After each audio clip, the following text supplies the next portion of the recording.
Хэд хоногийн өмнө би нэгэн судалгаа авлаа л да. Хамгийн шилдэг исекай аним аль нь вэ? Тэгсэн чинь 50000 хүн саналаа өгснөөс өөр л орд хийгээд 56 орчим хүн сонгосон байх юм. Яагаад вэ залуучтай үгүй штэ. Мошоку Тенсей хамгийн илүү наймаар юм. Энэ бичлэгийг үзэж байгаа хүмүүс Мошоку Тенсейг үздэг хүмүүс байгаа хэл та. Гэтэ үздэг хүмүүсийг нь би бүр үздэг болтол нь ярина гэж бодож байгаа. Хэрэг явдал ивэл саяхан би Япон явахдаа Мошоку Тенсейгийн лайт новелуудыг нудалдаж авсан юм л та. Тэгээд уншсан. Бичлэг хийхдээ аним лайт новел яг ингэ зэрэгцүүлэл ихнээс нь тайлбарлаад явах гэж байна. Манай үзэгч нар мэдж байгаа бол би өмнө нэг 2 бичлэг хийх гэж үзчихсэн даанч тэгээ фейлдэл коферайт авч исэн. Гэтэ энэ удаагийнх коферайт авахгүй гэж найдаж байна. Тэгээ за шууд орё.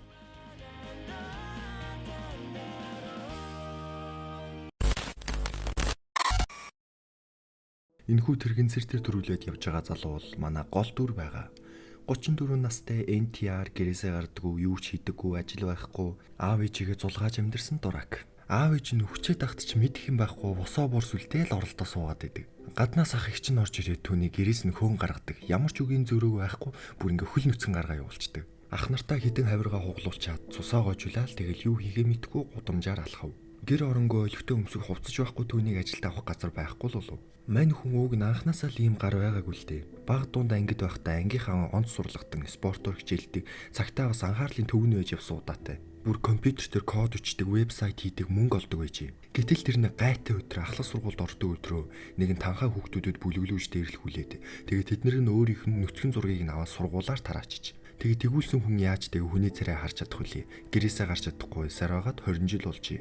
Гэтэл цаана 3 ахлах сургуулийн сурагч хоорондоо хэрэлдээд байгаа бололтой. Хойноос нь ирж явж байгаа хурдтай ачааны машиныг анзаарах сөхөө байсангүй. Манай хүн хашгирч анхааруулга өгөх гэж оролдсон боловч даанч хоолой нь гарсангүй. Ингэж явж нохоо шиг үхэж байхаар ядч нэг хүн авраад үхье гэж бодоод тэр гурвыг авран өөрөө машинд мөргүүлжээ.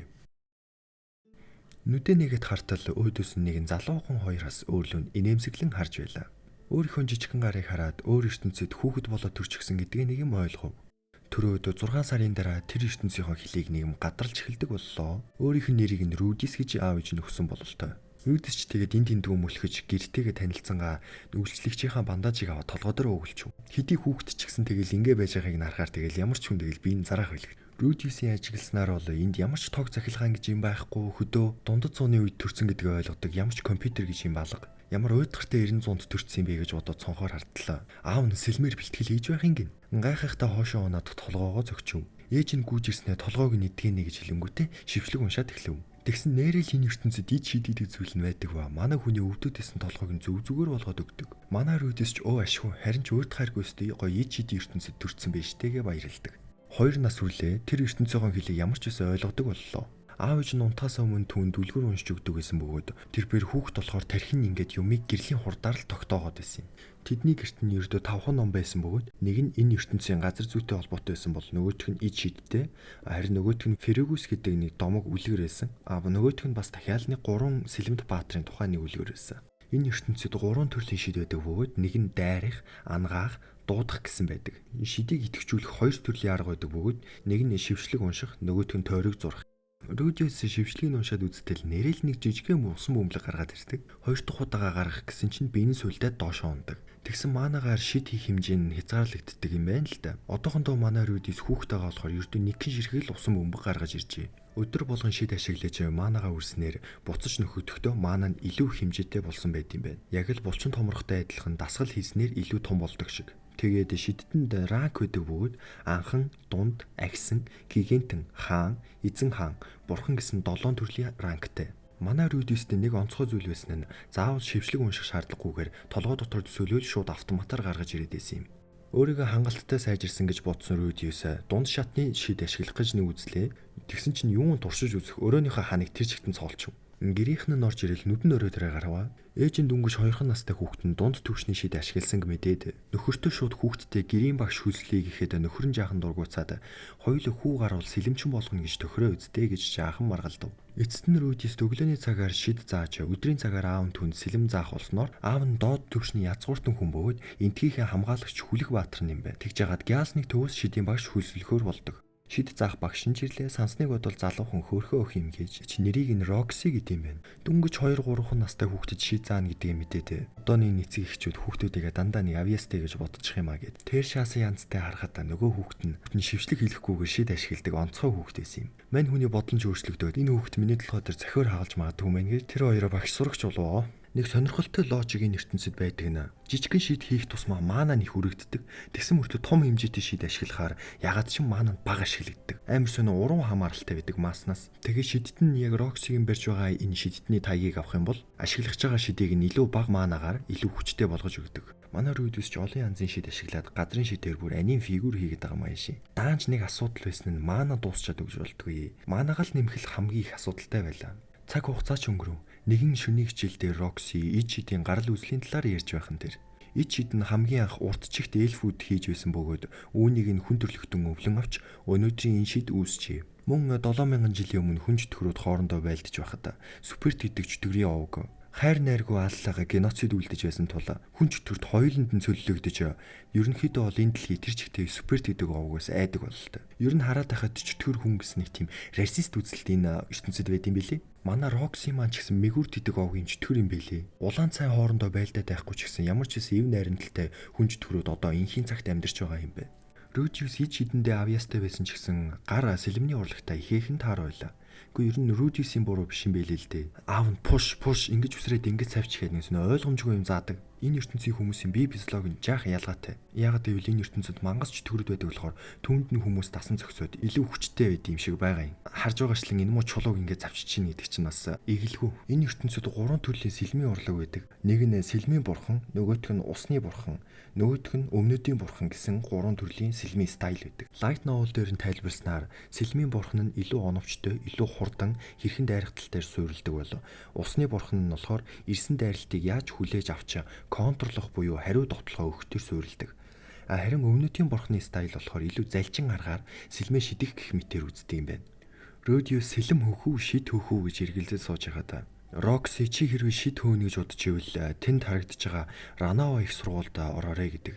Ранава бол ид шидийн их сургууль бөгөөд шашин шүтлэг нийгмийн давхараа юу ч харгалзахгүйгээр хүн бүрд эрх тэгш боловсрол олгодог газар. Rudius-ийн 5 насны төрсөн өдөр болов.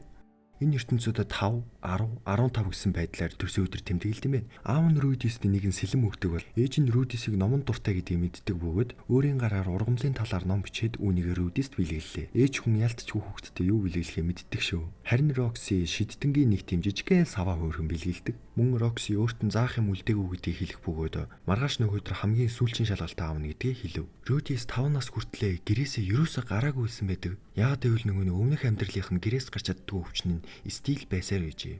Roxy тэрнийг нь мориноос айгаад байна гэж ойлгоод хүчээр мориндор сундлуулад тэр хоёр хашаанаасаа гарав. Rudius айж байлаа. Хүмүүсийг хараад над руу бити хараач гэж дотроо орилж байлаа. Гэвч Roxy хэдэн жилийн өмнө энд ирэхдээ тосхны хүмүүс тусалсаар агаад тэр авдаа нэлийн нэр хүндтэй болчихж хүн зөрж өнгөрсөн хүн болгон түнтэй сайн уу Roxy хэмээн мэдчилж байлаа. Rudius хинч намайг яах ч хүн байна гэдгийг ойлгоод эцэст нь нэг юм гадаад ертөнцөөс айх тэр өвчнөөсөө салж санаа амар багшийн хавтгай жижиг дэрлэлээ. Шалгалт авах газраа ирэв. Багш нь гигантын төвшний усны шидтэн бөгөөд өнөөдөр энд гигантын төвшний шид хийх болно. Rudius тэрнийг нь яг дуурайгаад гигантын төвшний шид хийсэн тохиолдолд манай хүн албисоор гигантын төвшний усны шидтэн болох юм байна. Нэг цагийн турш тэнгэрт үйл үүсгэхэд тэр үүсгэсэн үйлээ барьж тогтоох ёстой юм байна. Roxy тэр шидээ хийж байхад нь гид морийг нь цахилгаан зэгчвгүй яах гэж ганц модны хажууд морио тавьдаг байна. Цахилгаан зөгчгөр газар баг чинь. Имжлэг шидээр имжлээд Rudius-ийн шалгалтаа өгөх цаг боллоо. Үйл үүсгээд үүсгэсэн үйлээ ингэж барьж тогтооно гэдэг асар их маана үрсэн зүйл. Rudius харин энэ үед нэг зүйлийг бодож олсон нь үйл гэдэг зүйл чинь нөгөө нэг халсан халуун агаар дээшээ явж байхдаа хүйтэ агаартай нийлснээс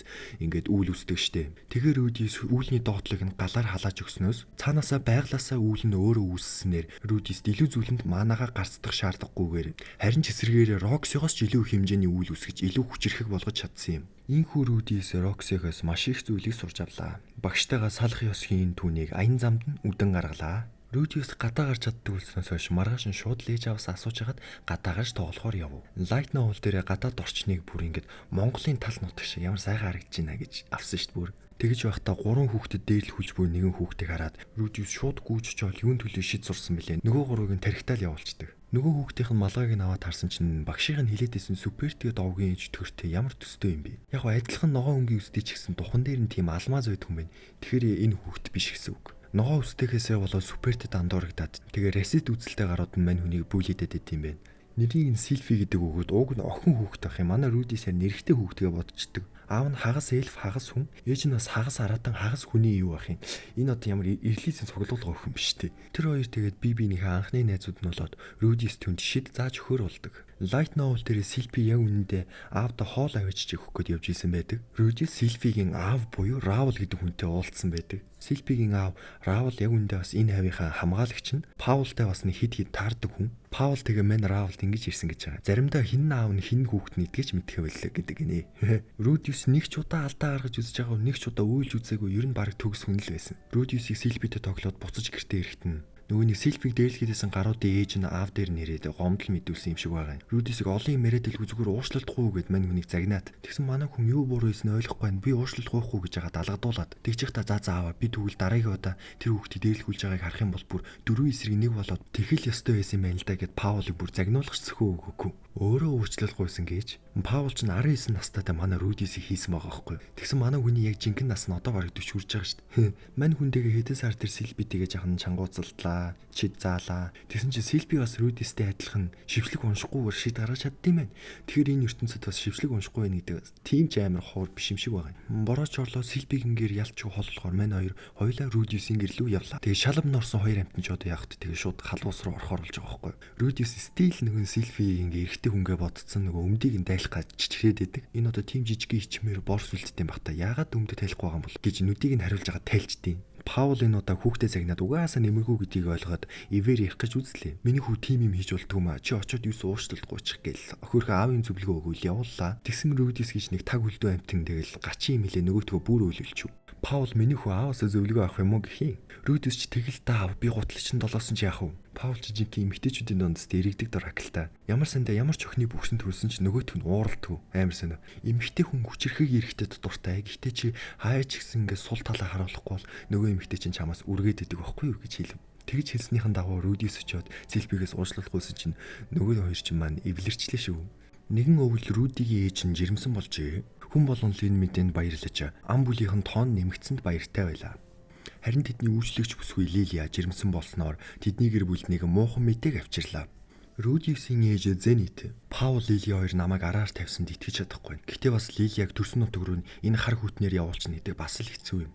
Лилия яг үндэ Асура хаант улсын шинэхэн төрсөн гүнжийг хамгаалж байсан хамгаалагч мөн үйлчлэгч байсан юм. Гэвч нэгэн өдөр дайсны халдлаганд өртөж Лилия гуйндаа шарх авчээ.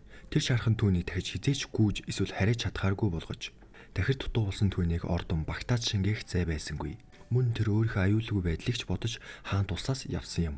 Тэр бээр ажил хайж явж байхдаа Паулын зарыг олж харжээ. Рудисийг төрөх гэж байх тэр үед Паул ганцаардаад байсан тул яалтчгүй нэг туслах хүн хэрэг болсонд үйлчлэгч аав нэгсэн зар үйжээ. Ингэж л Лилия Паулын гэр бүлд нэмэгдсэн юм. Гэхдээ Паул Лилия хоёр бие биенээ бүр эртнээс мэддэг байсан юм билээ. Паул Лилия хоёр яг нэг дамжаанд явдаг байсан юм билээ. Сэлэмний дамжаа. Яг л тэр үед Лилияг унтаж байхад нь Паул гинт орж ирээд онгоныг нь булаажээ. Манай Паул харин нэстэ залуутай хэлстэй амар юм хийчихсэн гараа гамаа. Лилияч тэгээд энэ явдлыг хинт ч хэлээгүйсэн. Ягаад гэвэл тэнд байсан тарган захирагчийг бодвол манай Паул ч хамаагүй ир хүн штэ тий.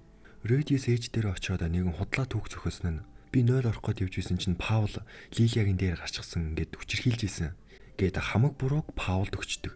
Яг үндэ шин болгон Зенит Паул хоёр ингээд байн хурцл үлддэг байсан. Тэгээд түүнийг нь байн ингээд хажуугаас нь ингээд Лилия сонсоод ахаар нөгөө тэсээгүй юм бах уу. Тэгэл нэгэн өдөр Лилия Паулыг албаар өөрлөгөө татсан байсан. Нэгэсэндээ энэ бүхний буруут нь Лилия өөрөө л байсан. Гэтэл Рудис худлаа зүг зөхөж Паул энэ бүхний буруутан болгосон. Ингэснээр Лилия энэ гэрээс заавал хөөгдөх албагүйгээр энэ гэр бүлийн нэг гишүүн болж байгаа юм. Тэгээд Light Novel-ийн дараа энэ явдлын дараа Рудис ээж дээр очиод би сая худлаа ирсэн юм аач гэж бурууга хүлээсэн байт юм билий. Гэтэ Зенит угаасаа Паулыг ийм хүүхэмсэг гэдгийг мэднэ. Угаасаа л хизээ нэгэн өдөр нэг ийм юм болох болов уу гэж нэг бодож л байсан. Зүгээр л гинт нэг ийм зүйл болсон чинь шоконд орсон юм а гэдэг. Рудис ч Лилиягийн амийг авсан тул Лилия Рудисийг өмнөхөөс илүү хүндэлдэг болжээ. Өмнө нь нөгөө нэг Рудис нэг жахан гаж юм хийгээд байдаг байсан болохоор бас нэг жахан жирэгтгэл байсан юм билий. Паул Рудитэй сургуулийн талаар ярилцах бөгөөд Рудид сургууль баг хэрэггүйтэй яагаад гэвэл сургууль хийдэг бүх зүйлийг Рудис мэднэ.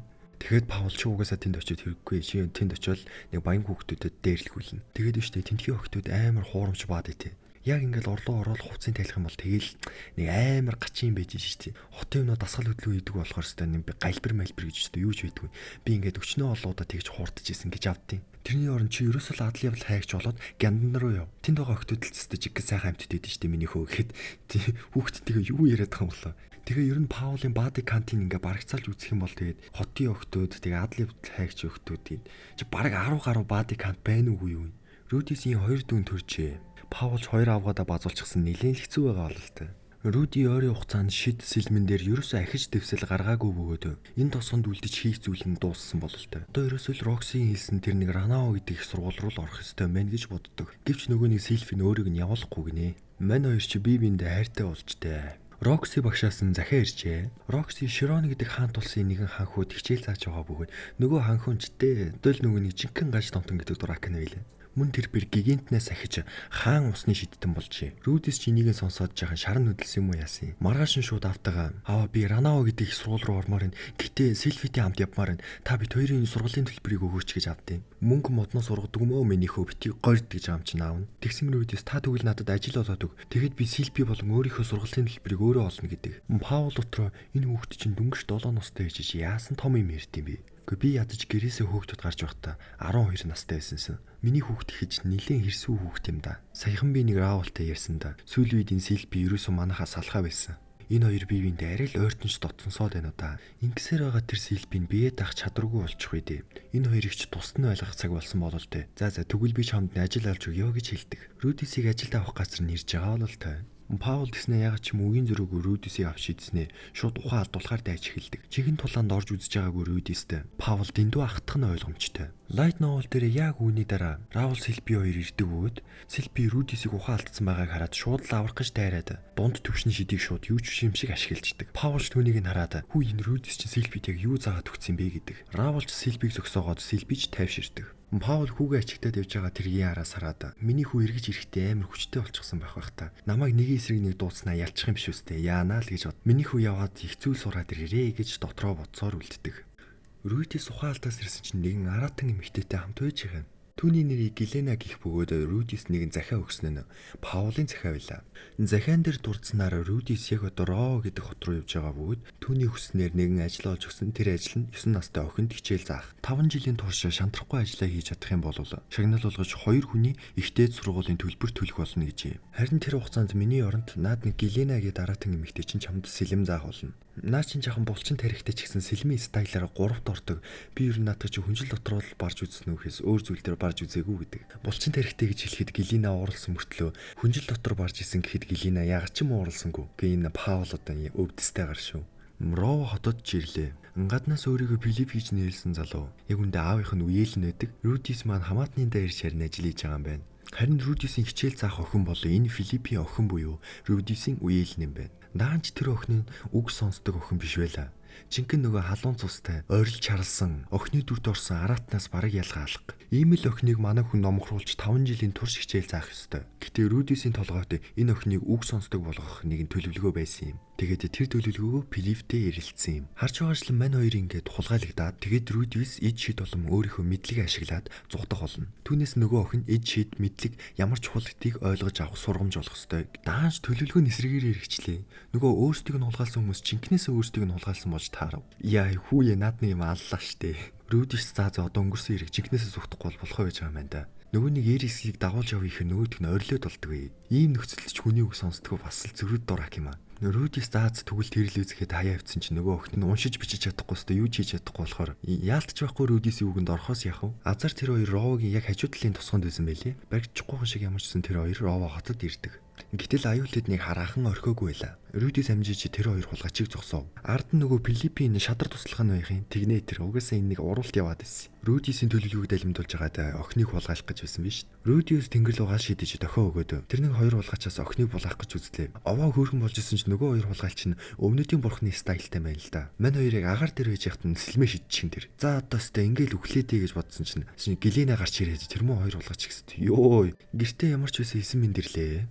Рудис одоо би ч ингээл халагдчихлаа даа гэж бодсон чинь тэр охиныг Эрис гэдэг бөгөөд өөрийнх нь багшаар ажиллахыг зөвшөөрдөг. Маргааш нь энэхүү хэрэг явдлыг хийгээ Галинагийн Эрисийг аварсан болгоод нуун дарагдуулжээ. Рудис Филипптэй шатар тоглонгоо өөрийнхөө амьдралыг ярьдаг бөгөөд надаа нэг хайртай охин мэн байт юм л да. Гэтэл Паул надад юу ч хэлэлгүй байхаа алдалаад ийшээ авдирсан. 5 жилийн дараа очихдоо Паул миний хайртай охин ихнэрээ болгоцсон байх үү гэж айх юм. Филипп битээ санаа зовдоо Паул ч яг үндэ томд дуртай байдаг байхгүй юу. Ингээд Галина руу харав. Гаднаас Эрисийн ээж нь орж ирв. Ягаад ч юм мэдгүй Рудис нэг л дург байгаа л да. Ийм сарай гарахаар ч одоо дургу байх байлгүй тий. Араас нь Эрисийн өвөө нь ороод ирвэ. Өвөө нь бүр яг Эристэй адилхан орилж харалсан амтан лээ. Хүн ер нь тэгэл өвөөг их дөөрөж төрд юм шиг байгаа тий. Рудис ч Эрис тэгчээл за хадал явдал паянгууд үргэлжилсээр. Яг үндэ Эрис уншиж бичих тоо бодрог өсөхгүй. Зүгээр л Рудисийн тэр анх хийсэн тэр галын шитгийг л хийхийг их хүссэн юм байлээ л тий. Бусад хичээлдээ суухгүйгээ цутаач. Тэдний байгаа газар нөгөө ордон шиг том газар болохоор энэ тэнд очиод нуугдчихна. Хэрэг Рудис Эрисийг хайж авч байгаад болох юм бол нөгөө Эрис нь Рудисийг илэгтчихэд яваадаг. Тэр Рудис зааз гээл орхих юм бол нөгөө Филиппийн хурж ирээ чи хичээл заасангүйгээ салингаас наснагээс үрдүүл. Энэ Эрис ч өмнөх багш нарыгаа үзий ядсандаа зүгээр шүн унтаж байхад нь модон сэлмээр зодсоор байгаа төвтөрт оруулсан гэж байгаа юм да. Ер нь яс ярих юм бол манай Рудисийн ч хідэн авирга нь хуг байгаах. Хамгийн дуртай хичээл нь сэлмээр тулдах. Арга бараад Рудис Галинагаас тусламж авчаа. Галина өмнө нь адал явдал хайгч байсан бөгөөд багийнхаа данс тооцоог ерөөсөө хариуцдаг байсан байна л да. Тэгэхэд баг нь тарснаас хойш мань хүн ганцаараа болсон чинь уншиж бичиж чадахгүйгээсээ болоод хэдэн өдөр өлсөөд тэгэж явж байхдаа мангасын баа санаанд үе идээд өстө нусаа гацартаа наас юм бах уу. Түүнийг нь сонсон Эрис тэгээд нэг жоохон юм бодсноо яснаа тэгээд хичээлээ хийхээр болдог. Нэг үлрэлийн турш тэгэж гайгүй явжснаа дахиад уурлаад мань хүнийг зодоод болохгүй боллоо. Рудисийн ойлгосноор болов Эрис ингээ өдөр болгон янз бүрийн хичээл ингээ зэрэг ороод тахаар нөгөө стресстэй байгаа юм шиг байгаа юм. Тэгээд Эрис дордог бусад хичээлийн багш нар дуудаж агаад энэ ертөнцид 1-7 хоног нь 6 хоногтой идэм билий. Тэгээд Рудис 1 хоног нэмж гаргаж ирээд тэр хоногийг нь Эрисийг амардаг өдөр болгоё гэж тохиролцоогоодог. Мань гурав хотоор гисвэ завхарлоо. Манай Рудис анхудаага завхарж үзэж байгаа болохоор Өмнө нь нэг тэмдэглэж авч байла. Хараад ахад энтхийн нэг алтан зоос нь 2 сая төгрөгтэй тэнцт юм бэ. Нэг ах хүү Рудисийг дуудаад "Хөөе, миний дөө чи энэ бараг үзэх үү? Энэ шингэнийг эмэгтэй хүнд уулгуулах юм бол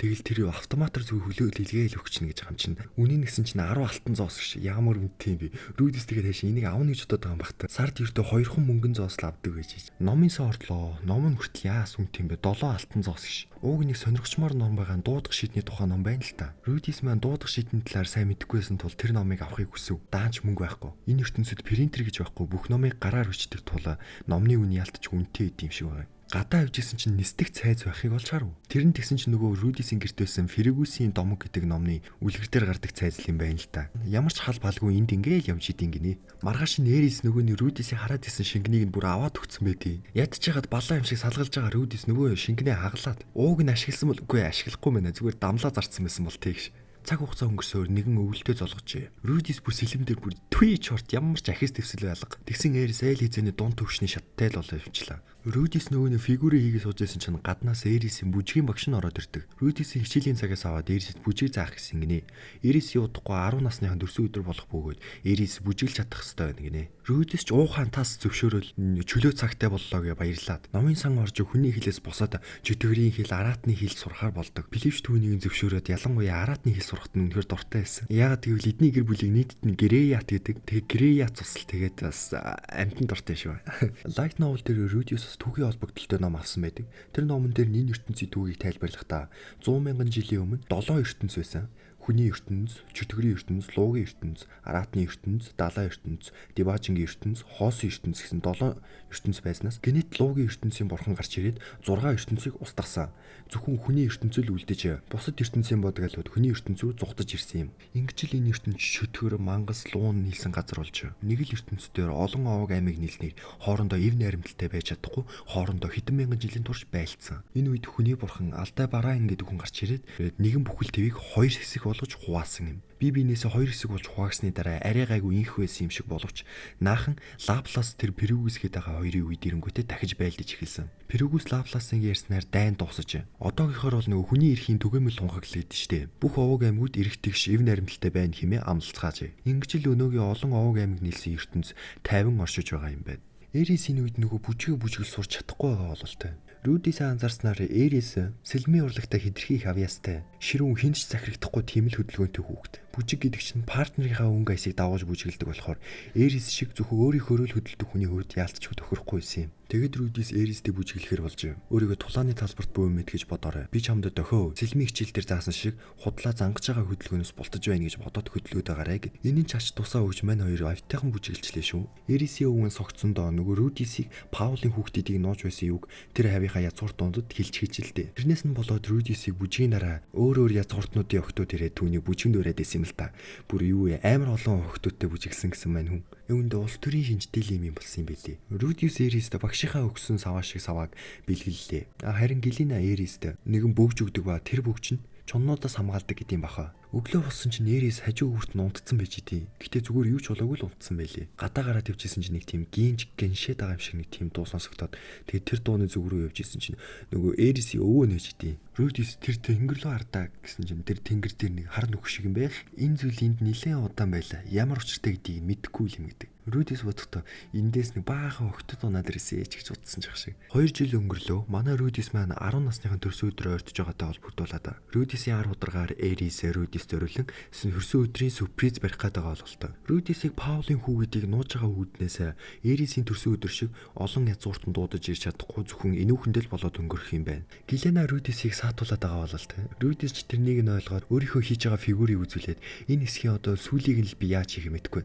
Та надад сүлээ харуулаад өгөөч гэдэг юм. Йоо энэ ч бүхс юм уу юу юм бэ? Чулуу штэ. Галины ах Рудистэй энд ирж явахдаа Рудисээс нэх юм найдахгүй байсан бөгөөд би л тэгэл Паулын гуйснаар Рудисийг заавал ажилд оруулж өг гэж гуйхал байсан байхтай гэж бодож байсан л Рудис өөрөө ажилдаа тэнцээд өөрөө орчихсон. Тэгээд бас өөрөө хамаг юмаа хийж бас давхарч өтгөрийн хэл араатны хэл сурж байсан. Паулын хүүг хэд хичээнгүй мундаг хүүхдтэйсэн. Гэтэ миний бодож байсан шиг бас ягч тийм биш байсан. Рудисээс яагаад араатны хэл сурж байгаа юм бэ гэж асуухад араатнуудын нутагт очиж охтуудыг нь үзмээр энэ гэсэн юм хариулсан. Бас тэгж байгаа тэр Эристэй байгаад байгаа байдал ч тэр бас ч тимч гээгээ амтан биш Греят цусных гэсэндээ бас жаахан донтой бачка гэж лайт новел дээр бичсэн байдаг. Рудисийн төрсөн өдрөө хэллээ. Рудис нөгөө хэдийнхээ урмыг буцсандаа худлаа халбаар мэдээг уншиж жүжиглэж өөллөө. Эрис өө бид нар яг одоо нотус гэрүүлтэй дайн зарлана. Яг одоо манай сэргүүдийн хөдлөг гэдэг гачин юм яриад хөөгдөд гараад яв. Манай Рудисийн Паулын язгууртаа өвг нь нотус гэдэг юм билий. Греят гэдэг гэр бүл дотор нотус, Бориас өөр юу ч үлээ иймэрхүү гэр бүлүүд байдаг. Энэ тэгээд улс төрийн холбоотой зүйл болохоор тэрний хамаагүй бах уу. Нөгөө нэг дургуй гэж бодоодсэн Филиппи ихнэр чинь Рудисийг бүр амар инхрийлээд эхлэв. Бүр Эристэй яг одоо гэрэлчих гэж байгаа шиг. Рудист маш хүнтэй маш сайн материалаар хийгдсэн шидэтний таяг бэлэг болгож өгдөг. Төрсөн өдөрч сайхан болсны дараа Филипп Рудис хоёр жаахан ярилцсан суулаа. Тэгснээс үл рүү жаахан улс төрийн шинжтэй юм болоо явчихваа. Филиппи дууг нь 2 хүү байсан ч даанч тэр 2 хүүг нь ах нь аваад явцсан. Нийслэл хот руу нэг тийм мэтгэлцэн байсан юм уу, дайн байсан юм уу, нэг юмд ялагдсанаас болоод тэгээ 2 хүүгээ өгсөн юм шиг байна. Манай Рудис чинь нотус гэдэг овгийнх бол эднэр чинь нөгөө Бориас гэдэг овгийнх нь нөхгүй юу. Удам залгах хүүг нь аваа явчихсан болохоор Рудисийг Эристэй гэрлээд манай удмын нэрийг авах уу мах уу гэд хэрвээ зөвшөөрвөл яг одоо Эрисийн гарын хүлээж чиний орлоо аваачаад өгч юм өгч. Йоо. Рудис ч би иймэрхүү юмд оролцмооргүй байна гэж зөвшөөрөөгүй юм. Өрөөндөө ороод ирсэн чи Эрис үеж идэв. Тэгээд цаашаачтай манай хүн тэгээ Эристэй санаачлагаа гартаа авах гэж үзсэн. Тэгэл чаддаагүй л дээ. Нөгөө талд Рудисийн гэр бүл уг нь Рудисийн төрсөн өдөр төр очих гэж байсан юм байна л та. Даанч гинт ингээд ойгоос ингээд мангас гарч ирээд явуулаагүй юм байна. 2 охин дуунчсан амир хөөрхөн том болцсон байлээ. Нэгийг нь Норн гэж байгаа, нөгөөдгийг нь Айша. Энэ үедээ дэлхийд даяар нэгэн сонин зүйл болж эхэлх нь тэр. Асура хаан тулсын тэнгэр дээр нэгэн хар нүх гарч ирчээд асар их хэмжээний маанаг өөрлөгөө татаж байла. Үнцэг болон бүрдээ хүмүүс гайхаж энэ яг ямар учиртай гэдгийг сайн мэдэхгүй л байла. Рудис Эрис Галина гурав шин таяга турш үзэх гэж байсан чинь нөгөө нэг хар үлчинд бүрхээд эхлэв. Гинэт тэнгэрээс нэгэн шар өстэй нөхөр гарч ирсэн Манидийг алах гээд дайраад эхлэв. Манидийг энэ хар үлийг үүсгэж байгаа хүн гэж бодоод байгаа юм шиг байгаа энэ шар өстэй дурак. Гэтэл нөгөө нэг хар нүхчин дэлбэрээд яг л маанан атомын бөмбөг шиг дэлбэрэлт үүсгэж эхлэв. Манай гуравч дугтаа шатлгүй тэр дэлбэрэлтэнд өртлөө. Сэрээд харсан чинь Рудис өөрийнхөө хуучин биендээ нэг юун мэддэхгүй гачин эмтэй байж байгаа тэр. Намайг яг бичлэг хийхтээс хэрэгцээд Мушоку Тенсигийн сизон 3-ын трейлер нь цацагдсан байна. Харж байгаачлан маш гоё шин содон зүйлстэй бөөн бөөнөрөө болох гэж байна. Ер нь гал сизон болох нэ. Нэг зөв юм 2026 он буюу дараа жил юм байна л та. Гэтэ зүгээрээ би та нар өөдөхгүй. Сизон 3 хүртэл би аним лайт новел бүгдийг ярина. Ер нь би ингээ лайт новелыг нь орчуулаад та нар унших уу? Би харин тэгдэм үү гэж бодоод их. Та нар ямаар энэ тэгээ сэтгэл хэсэгт бичихгүй да. Subscribe дараад хамгийн гол нь хонхоо асаагаарай. Дараагийн имчилгээр уулзтлаа. Баяртай.